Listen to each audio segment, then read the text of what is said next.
안녕하세요. 대단히 반갑습니다. 성모도 보문사에서 닷새의 명절 연휴 마지막 날이었다. 날씨는 예보에 의하면 비가 내릴 것이라고 했다. 비가 온다는 예보가 있었지만 출발할 때에 비는 내리지 않았다. 아침 10시경에 아들 내외가 집으로 왔다. 큰절을 받았다. 아내가 며느리에게 금일봉 공투를 주었다. 작은 아들도 덩달아 큰절을 했다. 며느리도 우리 내에게 각각 봉투를 바쳤다. 우리 차로 출발을 하려 했는데 시동이 켜지지 않았다. 배터리의 문제로 보였다. 결국 아들 내 차로 이동할 수밖에 없었다. 강화도의 황산도로 목적지를 정했다. 오랜만에 가보는 길이라 헷갈렸다. 겨우 길을 찾아 주인장과 인사를 나눴다. 조금 이른 시간이어서 손님은 없었다.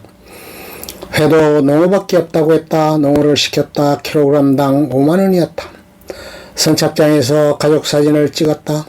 비가 내릴 듯해서 시간이 없었다. 얼른 촬영을 하고 횟집으로 들어왔다.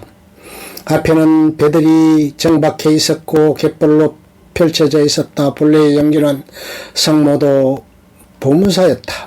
1차 식사할 장소로 황산도가 선택된 것이었다. 농어를 시켜서 먹었다. 약주는 맥주 2병과 소주 1병을 마셨다. 아들은 운전으로 인해 금주였다. 마무리는 매운탕에 식사를 했다. 다음 목적지는 성모도의 보문사였다. 예전에 성모도는 배를 타고 15분쯤 가야 했지만 지금은 다리가 놓여 차로도 갈 수 있게 되었다. 황금빛 들녘은 풍요로움으로 가득했고 수확의 계절이 왔음을 실감해 볼 수 있었다. 주차장에 차를 주차해 두고 올라갔다. 입구점에서 요구르트 아이스크림을 아들 내가 사주었다.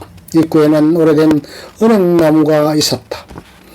기념 촬영을 했다. 그리고 극락보존으로 왔고 한쪽 편에는 난성이 비치된 곳이 한창 조성되는 중으로 공사가 진척되는 중이었다. 500 난상이 사리탑과 같이 조성되는 공사였는데 이에는 전설이 있었다. 어느 어부가 고기잡이를 나갔다가 돌덩이를 22개 낚았다고 했다. 기에서 곧바로 다시 바다에 던졌는데 다시 그물을 던지니 또다시 돌덩이가 또 걸렸다고 했다. 곧바로 다시 바다에 던지고 귀가했다. 그날 밤 꿈에 신선이 나타나 돌덩이를 건져 올려 절에 가져다 주라는 엄명을 내렸다고 한다.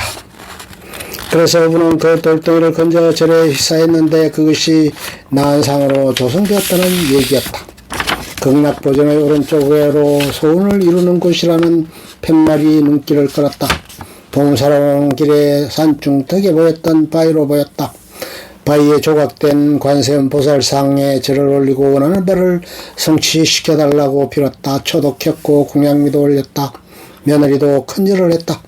큰아들은 자식의 점지를 기원했고 장을아들은 시험의 합격을 간절히 희망했다. 기념촬영도 짬짬이 했다.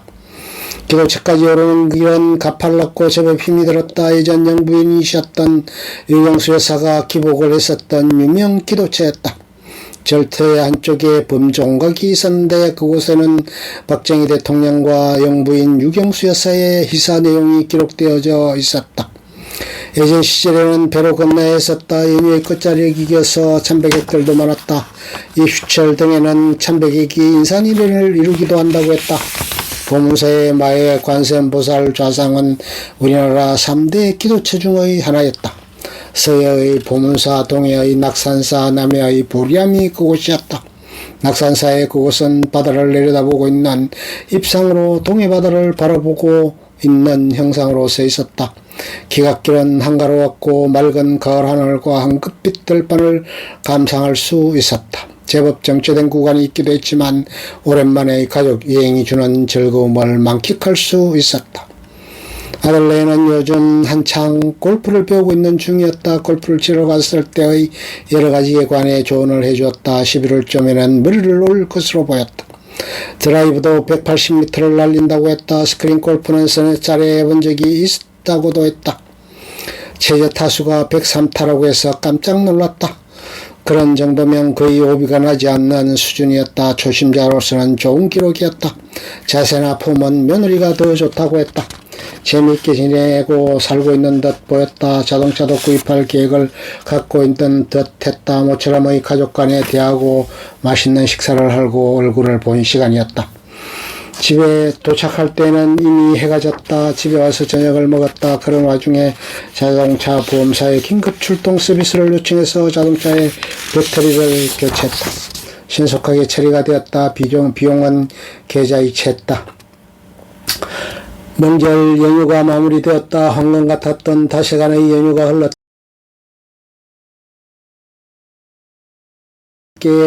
위에 짐을 내려놓을 수 있었던 연휴가 아니었나 여겨진다. 이제는 다시 일상으로 돌아가 평범한 삶을 영위해야 한다.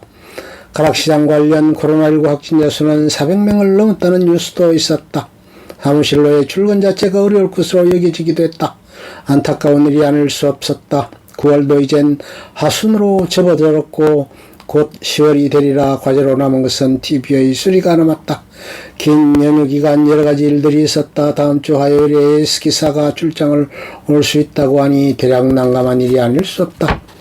일상생활의 변화가 불가피하리라. 예전과 같지 않은 명절이었듯하다. 이제는 그렇게 예전처럼 많은 가족 친지들이 모여서 조상을 모시는 것도 어렵게 되었다. 단촐하게 차례를 지내야 하고 음식 제수 등도 간소하게 차려서 실속 있게 지내는 식으로 변모되고 있는 듯 했다. 성묘 등도 혼잡하지 않는 때 다녀오는 등의 편의대로 절차를 진행하는 시기다. 오히려 고정된 종갓집에서 차례를 지내는 것이 아니라 외지, 여행지에서 차례를 지내기도 하고 어떤 경우에는 해외에서 제사를 모시기도 한다. 이제는 오랫동안 내려왔던 관습, 제례 등도 시대에 맞게 변형되고 변모되는 것이 당연해 보이기도 하다. 형식에 쫓겨 마음이 없는 그 치레로 조상을 모실 것이 아니라 진심 어린 조상에 대한 존경의 형상화가 필요한 것이라. 얼마 남지 않은 올 한 해도 평안하고 강건하게 우리 가족 모두 행복한 나날이 이어지기를 기원해 본다.